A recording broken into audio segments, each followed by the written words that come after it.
ایسا سکوت جس پر تقدیر بھی فدا ہو. سکوت، خاموشی، مکمل احساس، جہاں کوئی پریشانی، کوئی دکھ نہ ہو. تقریر بھی فدا ہو، جہاں گفتگو کی ضرورت ختم ہو جائے. اور پھر مرتا ہوں خاموشی پر، یہ آرزو ہے میری، دامن میں کوہ کے ایک چھوٹا سا جھونپڑا ہو. مجھے صرف یہ خواہش ہے، میری صرف یہ تمنا ہے کہ کہیں دور دراز کسی پہاڑ کے دامن میں میرا ایک چھوٹا سا جھونپڑا ہو، ایک کٹیا ہو جس میں ہوں، مظاہر فطرت ہوں اور اللہ کی یاد ہو. آزاد فکر سے ہوں، عزلت میں دن گزاروں، دنیا کے غم کا دل سے کانٹا نکل گیا ہو.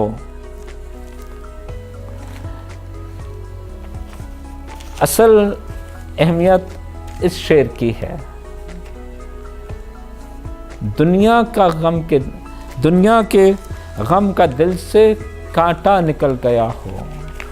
دیکھیے دنیا کے غم کیا ہیں؟ جو آسائشیں، جو خواہشات ہم چاہتے ہیں، جو شہرت، دولت، عزت، اپریسیشن، جو چیزیں جن کے لیے ہم دوڑ رہے ہیں، یہ وہ دنیا کا کانٹا ہے. یہ خواہش کہ دنیا ہمیں مانے، دنیا ہماری تعریف کرے، دنیا ہمارے فیصلوں پہ عمل کرے، ہمارے پاس دولت ہو، بنگلے ہوں، گاڑیاں ہوں، یہ دنیا کا کانٹا ہے. اقبال یہ کہتا ہے کہ آزاد فکر سے ہوں، جب یہ دنیاوی معاملات مجھے اپنی طرف نہ کھینچیں، جب میں اس ریٹ ریس سے نکل جاؤں، مجھے یہ دنیا کے تعیشات، یہ دنیا کے معاملات اپنی طرف متوجہ نہ کریں. دنیا کے غم کا دل سے کانٹا نکل گیا ہو. ایک درویشی اور ایک فقر کی زندگی کہ جب مجھے اپنے ہر عمل کو، اپنی ہر دعا کو کسی دنیاوی پیمانے سے، دنیاوی حصول یا نقصان کے حوالے سے، کسی منافع، کسی نقصان کے حوالے سے نہ سوچنا پڑے، اور میں اس صورت میں دنیا کے غموں کو بھلا کر فطرت کے ساتھ ایک ہو جاؤں. میں نیچر کا، قدرت کا، اللہ کی بنائی ہوئی دنیا کا حصہ بن جاؤں اور انسانی معاملات میرے لیے بے معنی ہو جائیں. یہ وہ پس منظر ہے جو اقبال اپنی اصل آرزو کے لیے تخلیق کر رہا ہے، کہ جو اس کو آرزو کرنا ہے وہ آرزو اتنی اہم ہے کہ اس میں کسی دنیاوی خواہش کی علائش گندگی، لفظی طور پر گندگی، کوئی الٹیریئر موٹو نہیں ہونا چاہیے، کوئی اور اپنے لیے کسی چیز کی خواہش نہیں ہونی چاہیے. اقبال یہ کہتا ہے کہ میں یہ چاہتا ہوں کہ میں صرف ایک سچے، کھرے، پاک دل کے ساتھ یہ آرزو کروں، اور یہ آرزو صرف اسی وقت ہو سکتی ہے کہ جب میں مکمل طور پر بے غرض ہو جاؤں، جب میرے لیے اپنی ذات کے لیے میں کچھ نہیں مانگوں. جب میری ذات میری خواہش سے منفی ہو جائے تب میں اللہ کے سامنے یہ دامن پھیلانے کا حقدار یا یہ دامن پھیلانے کا ڈیزرو کروں گا, اس قابل ہو جاؤں گا کہ میں اس سے وہ زبان کی تاثیر اور دلوں کی وہ قبولیت مانگوں کہ میرا کلام, میرا پیغام پر اثر ہو جائے. یہ سارا منظر اس ایک آخری آرزو کے لیے تخلیق کیا جا رہا ہے. تو آرزو ہے دنیا کے کانٹے کے دل سے نکل جانے کی, دنیا سے بے نیاز ہو جانے کی. یہاں آ کر ہمارا یہ لیکچر ختم ہوتا ہے اور پھر ہم اس سے آگے اگلے لیکچرز میں بات کریں گے اور اس نظم کو ایک مکمل باڈی کے طور پر دیکھیے گا. الگ الگ حصے کرنے کی اس کی کوشش نہیں کرنی, یہ صرف ہمارا ٹائم کنسٹرین ہے اور کوئی بات نہیں. بہت شکریہ. اللہ حافظ.